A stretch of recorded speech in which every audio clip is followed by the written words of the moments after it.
विष्णुदेव का आसरा और भरो बिहर्ष आसरा, कहते सुनते हुकार भरते, सभी के भंडार भरते। विष्णु भगवान को सत सत नमन। जय लक्ष्मी माता की। नमस्कार प्रिय भक्तगणों, आपका स्वागत है हमारे YouTube चैनल आर वर्मा में। आज हम श्रवण कराने जा रहे हैं कार्तिक मास स्नान व्रत विधि, कार्तिक माह के नियम, कार्तिक मास का महत्व, शास्त्रोक्त जानकारी। अगर आपने हमारे चैनल आर वर्मा को सब्सक्राइब नहीं किया तो कृपया सब्सक्राइब करें, बेल बटन अवश्य दबाएं, लाइक करें, शेयर करें। आपका यह प्रयास हमारे लिए बहुत ही महत्व रखता है। भगवान नारायण के शयन और प्रबोधन से चतुर्मास्य का प्रारंभ और समापन होता है। उत्तरायण को देवकाल और दक्षिणायन को असुरी काल माना जाता है। दक्षिणायन में सतगुणों के क्षरण से बचने और बचाने के लिए हमारे शास्त्रों में व्रत और तप का विधान है। सूर्य का कर्क राशि पर आगमन दक्षिणायन का प्रारंभ माना जाता है और कार्तिक मास इस अवधि में ही होता है। पुराण आदि शास्त्रों में कार्तिक मास का विशेष महत्व है। यूं तो हर मास का अलग अलग महत्व है, परंतु व्रत तप की दृष्टि से कार्तिक मास की महानता अधिक है। शास्त्रों में भगवान विष्णु और विष्णु तीर्थ के ही समान कार्तिक मास को श्रेष्ठ और दुर्लभ कहा गया है। शास्त्रों में ये मास परम कल्याणकारी कहा गया है। सूर्य भगवान जब तुला राशि पर आते हैं तो कार्तिक मास का प्रारंभ होता है। इस मास का महात्म्य पद्म पुराण तथा स्कंद पुराण में विस्तार पूर्वक मिलता है। कलयुग में कार्तिक मास को मोक्ष के साधन के रूप में दर्शाया गया है। इस मास को धर्म, अर्थ, काम और मोक्ष को देने वाला बताया गया है। नारायण भगवान ने स्वयं से ब्रह्मा ने नारद को और नारद ने महाराज पृथु को कार्तिक मास के सर्वगुण संपन्न महात्म्य के संदर्भ में बताया है। इस संसार में प्रत्येक मनुष्य सुख शांति और परम आनंद की कामना करता है, परंतु प्रश्न ये है कि दुखों से मुक्ति कैसे मिले। इसके लिए हमारे शास्त्रों में कई प्रकार उपाय बताए गए हैं, परंतु कार्तिक मास की महिमा अत्यंत उच्च बताई गई है।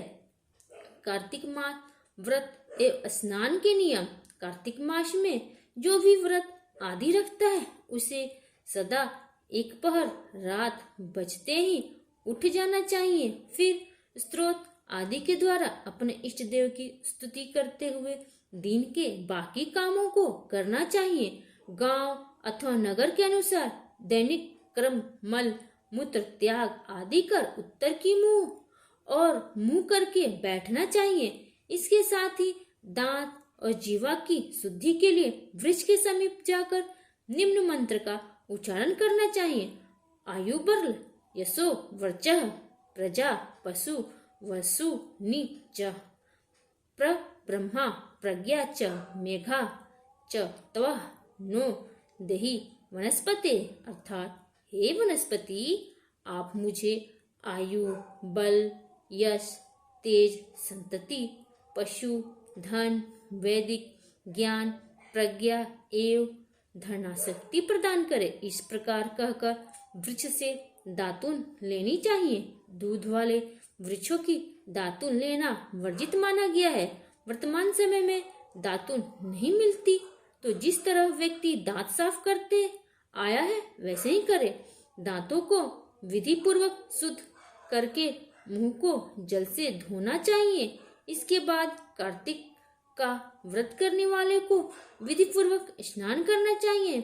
स्नान के बाद नए अथवा स्वच्छ वस्त्र धारण करके तिलक लगाना चाहिए। फिर अपनी गोत्र विधि के अनुसार अथवा अपने घर के नियमानुसार संध्या उपासना करनी चाहिए। जब तक सूर्योदय ना हो जाए तब तक गायत्री मंत्र का जाप करते रहना चाहिए। संध्योपासना के अंत में विष्णु सहस्त्रनाम आदि का पाठ करना चाहिए। फिर व्यक्ति को अपनी दिनचर्या आरंभ करनी चाहिए। जैसे वह जो भी काम करता हो उस पर जाना चाहिए। मध्याह्न में दाल के अलावा शेष अन्न का भोजन करना चाहिए। जो व्यक्ति अतिथियों को भोजन कराकर स्वयं भोजन ग्रहण करता है वह भोजन अमृत तुल्य होता है। मुख शुद्धि के लिए तुलसी का सेवन करना उत्तम है। उसके बाद शेष दिन सांसारिक व्यवहार में व्यतीत करना चाहिए। सायकाल में पुनः भगवान के मंदिर जाकर संध्या करके यथाशक्ति दीपदान करना चाहिए। भगवान विष्णु अथवा अपने देवता को प्रणाम करके आरती उतारनी चाहिए। प्रथम प्रहर में कीर्तन करते हुए जागरण करना चाहिए। प्रथम प्रहर के बीत जाने पर शयन करना चाहिए। इस प्रकार जो व्यक्ति 1 महीने तक शास्त्र अनुसार विधि का पालन करते हुए कार्तिक मास में स्नान दान करता है उसे भगवान का सालोक्य प्राप्त होता है। कार्तिक मास में निम्न वस्तुओं का त्याग करना चाहिए। तेल लगाना, दूसरों का दिया भोजन ग्रहण करना, तेल खाना, अधिक बीज वाले फलों का सेवन, चावल तथा दाल खाद्य पदार्थ कार्तिक मास में नहीं खाने चाहिए। इसके अलावा गाजर, बैगन, बासी खाना, मसूर, कांसे के बर्तन में भोजन, कांजी, दुर्गंधित पदार्थ, किसी भी समुदाय का अन्न अर्थात भंडारा, शूद्र का अन्न, सूतक का अन्न, श्राद्ध का अन्न, यह कार्तिक व्रत करने वाले को त्याग देने चाहिए। कार्तिक में केले और आंवले के फल का दान करना चाहिए। शीत से कष्ट पाने वाले निर्धन और ब्राह्मण को वस्त्र दान देना चाहिए। जो व्यक्ति इस माह भगवान को तुलसी दल समर्पित करता है उसे मुक्ति मिलती है। जो कार्तिक की एकादशी को निराहार रहकर व्रत रखता है वह पूर्व जन्मों के पापों से छुटकारा पा लेता है। जो राह चलकर आए हुए थके व्यक्ति को अन्न देता है और भोजन के समय उसे भोजन कराकर संतुष्ट करता है उससे अन्य पुण्यों का फल मिलता है।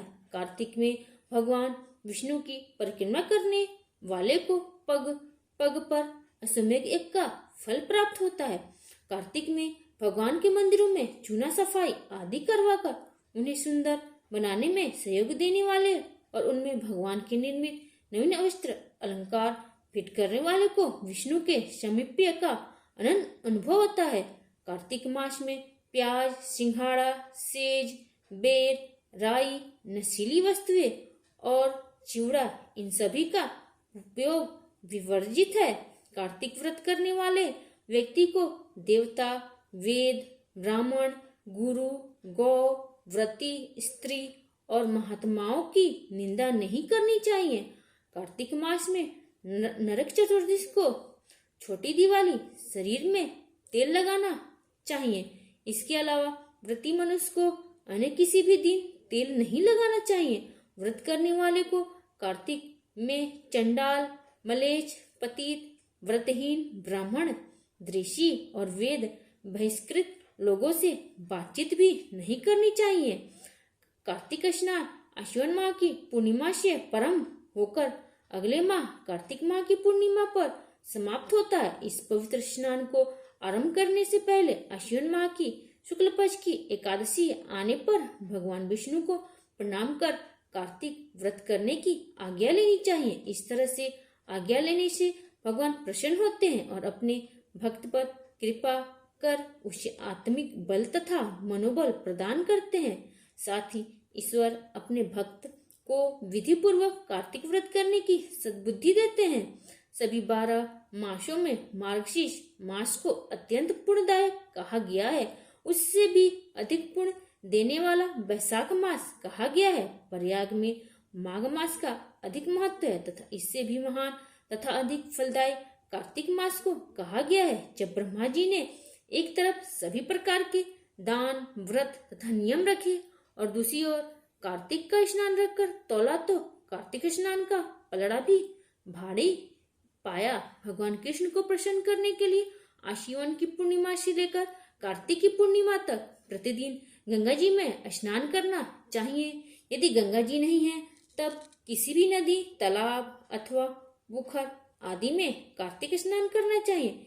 यदि कुछ भी नहीं है तब नियमित रूप से घर पर ही बाल्टी अथवा जिस भी पात्र में स्नान करना है उसमें गंगा जी सहित सभी पवित्र नदियों की कल्पना करके स्नान करना चाहिए।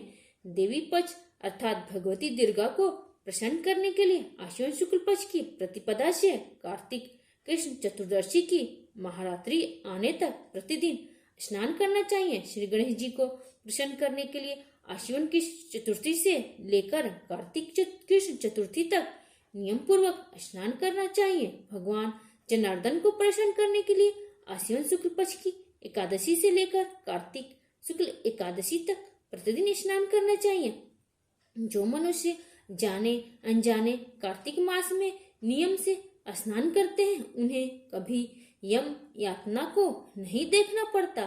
कार्तिक मास में तुलसी के पौधे के नीचे राधा कृष्ण की मूर्ति रखकर पूरे भाव के साथ पूजा करनी चाहिए। यदि आंवले का पेड़ है तब उसके नीचे भी राधा कृष्ण की मूर्ति रखकर पूरे श्रद्धा भाव से पूजन करना चाहिए। विधि पूर्वक स्नान करने के लिए जब 2 घड़ी रात बाकी बच जाए तब तुलसी की मिट्टी वस्त्र और कलश लेकर जलाशय या गंगा तट अथवा पवित्र नदी के किनारे जाकर पैर धोने चाहिए तथा गंगा जी के साथ अन्य पवित्र नदियों का ध्यान करते हुए विष्णु शिव आदि देवताओं का ध्यान करना चाहिए। उसके बाद नाभि तक जल में खड़े होकर निम्न मंत्र का उच्चारण करना चाहिए। कार्तिकेय करिष्यामि प्रातः स्नान जनार्दन प्रीत्यर्थ तव देवेश्वर दामोदर माया सह अर्थात हे जनार्दन देवेश्वर लक्ष्मी सहित आपकी प्रसन्नता के लिए मैं कार्तिक प्रातः स्नान करूंगा। उसके बाद निम्न मंत्र का उच्चारण करें। गृहाधरे मया तंत्र राधाया सहितो हरे नमः कमला भाया नमस्ते जलासीयेने नमस्ते स्तु ऋषिकेश गृहाधरे नमस्तुते अर्थात आप मेरे द्वारा दिए गए इस अर्घ को श्री राधा जी सहित स्वीकार करें। हे हरे आप कमल नाभ को नमस्कार है। जल में शयन करने वाले आप नारायण को नमस्कार है। इस अर्घ को स्वीकार कीजिए। आपको बारंबार नमस्कार है। व्यक्ति किसी भी जलाशय में स्नान करे उसे स्नान करते समय गंगा जी का ही ध्यान करना चाहिए। सबसे पहले मृतिका मिट्टी आदि से स्नान कर जी चावों द्वारा अपने मस्तक पर अभिषेक करे। अग्रक्षण और स्नान नाग तर्पण करे तथा पुरुष द्वारा अपने सिर पर जल छिड़के। इसके बाद जल से बाहर निकलकर दोबारा अपने मस्तक पर आचमन करना चाहिए और कपड़े बदलने चाहिए। कपड़े बदलने के बाद तिलक आदि लगाना चाहिए। जब कुछ रात बाकी रह जाए तब स्नान किया जाना चाहिए क्योंकि यही स्नान उत्तम कहलाता है तथा भगवान विष्णु को पूर्ण रूप से संतुष्ट करता है। सूर्योदय काल में किया गया स्नान मध्यम स्नान कहलाता है। कृतिका अस्त होने से पहले तक का स्नान उत्तम माना जाता है। बहुत देर से किया गया स्नान कार्तिक स्नान नहीं माना जाता। मनुष्यों द्वारा 4 प्रकार के स्नान कहे गए हैं। वायव्य स्नान, वरुण स्नान, ब्रह्मा स्नान तथा दिव्य स्नान। वायव्य स्नान जिस स्नान को गोधली द्वारा किया जाए वह वायव्य स्नान कहलाता है। वरुण स्नान जो स्नान समुद्र आदि के जल से किया जाए वह वरुण स्नान कहलाता है। ब्रह्मा स्नान वेद मंत्रों के उच्चारण करके जो स्नान किया जाता है उसे ब्रह्मा स्नान कहते हैं। दिव्य स्नान मेघों तथा सूर्य की किरणों द्वारा जो जल शरीर पर गिरता है उसे दिव्य स्नान कहा जाता है। ब्राह्मण क्षत्रिय तथा वैश्यों के लिए मंत्रोच्चारण करते हुए स्नान का विधान है। स्त्री तथा शूद्र को बिना मंत्रोच्चारण के स्नान करना चाहिए। प्राचीन काल में कार्तिक मास में पुष्कर का स्पर्श पाकर नंदा परम धाम को प्राप्त हुई थी। राजा प्रभजन भी कार्तिक मास में पुष्कर में स्नान करने से व्याघ्र योनि से मुक्त हुए थे। अतः कार्तिक मास में जो मनुष्य प्रातःकाल उठकर तीर्थ में स्नान करता है वह सब पापों से मुक्त होकर परम ब्रह्मा को प्राप्त होता है।